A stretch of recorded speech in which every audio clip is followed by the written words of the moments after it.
Hello, I'm Bernie Schmidt, Head of Marketing at SalesChoice, and welcome to the Predictive World and this webinar series on data sciences and their application to business development and customer engagement. Today's topic is entitled The Chief Channel Officer Takes on the Omnichannel Data Science Officer Role, which explores the evolving role of the Chief Channel Officer and, by extension, the Chief Revenue Officers and their use of data sciences to better manage channel sales. And leading the conversation today is Dr. Cindy Gordon. A bit of background on Cindy. She is the founder and CEO of SalesChoice and the author of 15 books covering a range of contemporary business topics, including technology management, social innovation, and collaboration. And Cindy is also the recipient of the Governor General's Award for Innovation, and her professional background spans corporate, startup, and investor experience. She is also a national spokesperson for the Canadian Advanced Technology Alliance with involvement in the Women in Technology initiative. Welcome, Cindy. Thanks, Bernie. Great to be here today. Right on. And so what I'm going to do now is I'm going to turn things over to Cindy to take us through today's webinar. Go ahead, Cindy. Great. Thank you, everyone, and thank you for joining us today. And looks like from the roster of people that we actually have a global team today, which is great to see. So nice always to bring in other countries. In terms of our company, I'm just going to give you a couple of sound bites. We are a certified ISV partner of Salesforce.com. We are in the early commercialization stages. We've had great success with companies ranging from small to large enterprises using our sciences, and we're accurately predicting future outcomes right now, more on average around 85%. We specialize in making sales a science, and obviously with those learnings, we've certainly created some partnerships with other marquee brands. Principally, obviously Salesforce is a channel, lead channel, recently with Insight Squared, Tech Data, who's a very large global reseller, DocSend in the Valley, here in Toronto with Obero, and also with Accenture. What I really want to do is to zoom in and focus in on the topic of why you're here. We've learned through our efforts that there's an educational need in the marketplace. These kinds of approaches and sciences are not like business intelligence, and there is a need to explain what they are. There's a need for leaders in sales to increase their skills on data science at the senior leadership levels. And with certainly the implications of data being everywhere, it's really putting additional pressure points for organizations to improve their skills and capabilities to, quite frankly, win. So we're going to cover off the rise of these topics, a little bit of context, some case study highlights, benefits. We've built some new frameworks around the changing role of the Chief Channel Officer, and obviously we're putting a thesis forward that the marketing leaders, or if there's a senior sales leader that has marketing and sales, they will increasingly add and augment advanced data sciences into their leadership teams, mainly to compete, but also take advantage of these pathways to give them more insight as to where they could spend their time to, obviously help address top-line revenue growth needs, etc. So this slide, everyone I suspect here is here because you see what we see. It's like this giant tsunami wave, and it's not getting smaller. It's the time in our lifetime where we're seeing an absolute explosion of data coming in from all directions, and in many respects it's coming in all directions all at once. The more, I think, significant fact to really pause and internalize that 90% of the world's data has been created in just the last 12 months.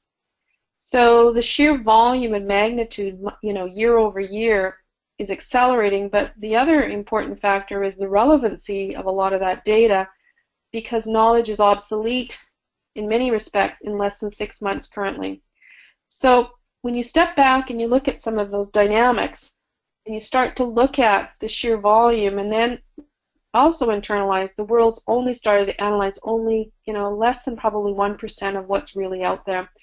So, there's no question why Harvard Business Review, their prior article about 4 months ago said, being a chief data scientist is one of the sexiest jobs in the world. And you know, folks that build skills in these areas will have an incredible career pathway for a long time. Because if you think back, you know, in our lifetime, we've seen such an evolution, you know, in different devices, etc. But I can honestly say that we're going to see more change in the next 20 years than we've experienced in our lifetime. So we're very, very blessed to have the opportunity to have that view in our lifetime. Some of the other facts that we've been collecting fairly closely is just the sheer investment magnitude that's coming down the path. 56% of enterprises will increase their investment in big data over the next 3 years.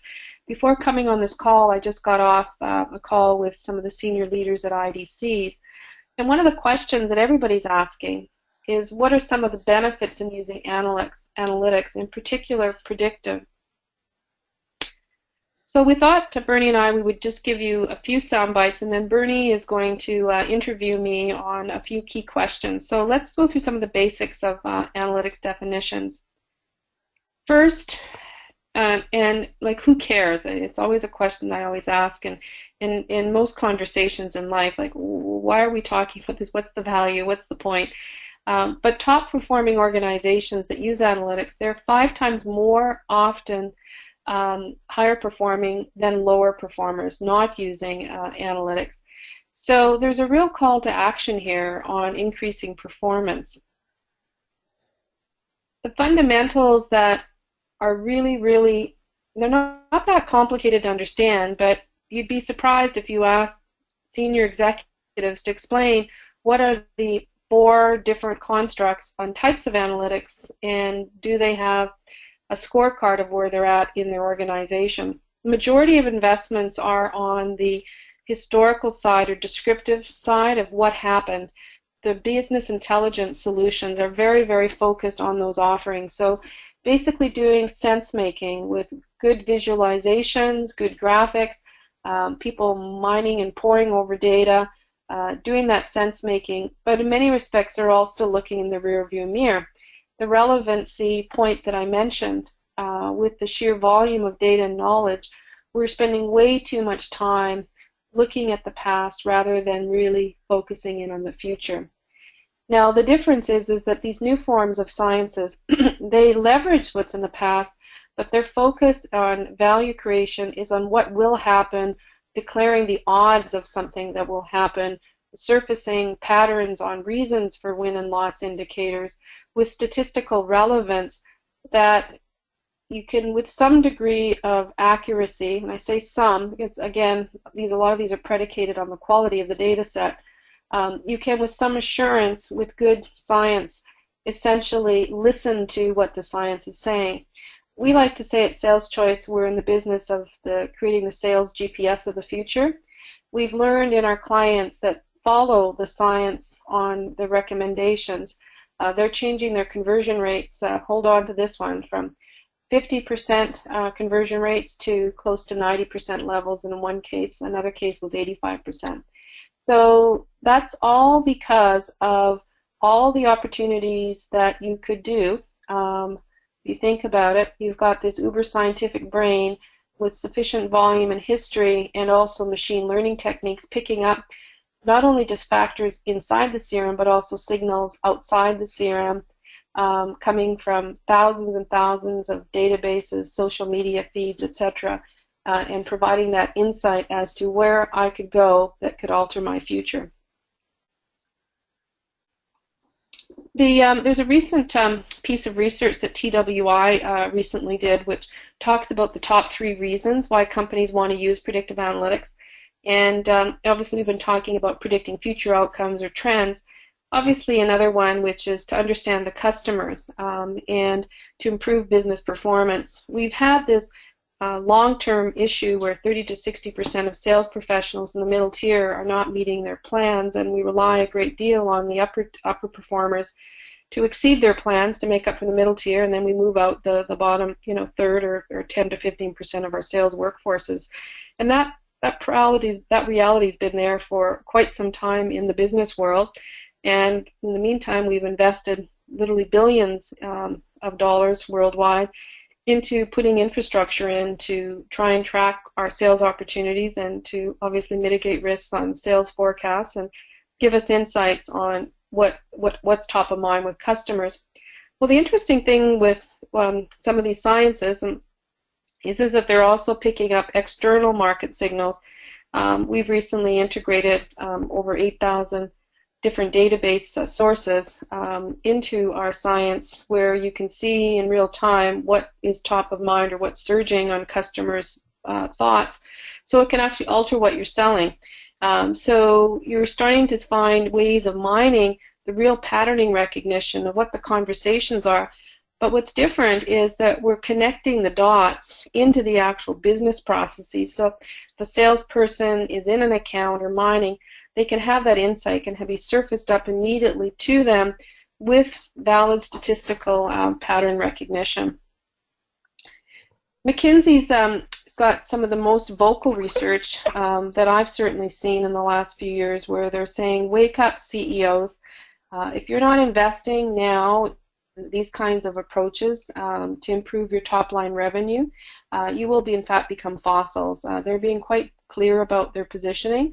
And they've got, underpinning research to validate that you can increase top-line revenue growth by 5 to 10%.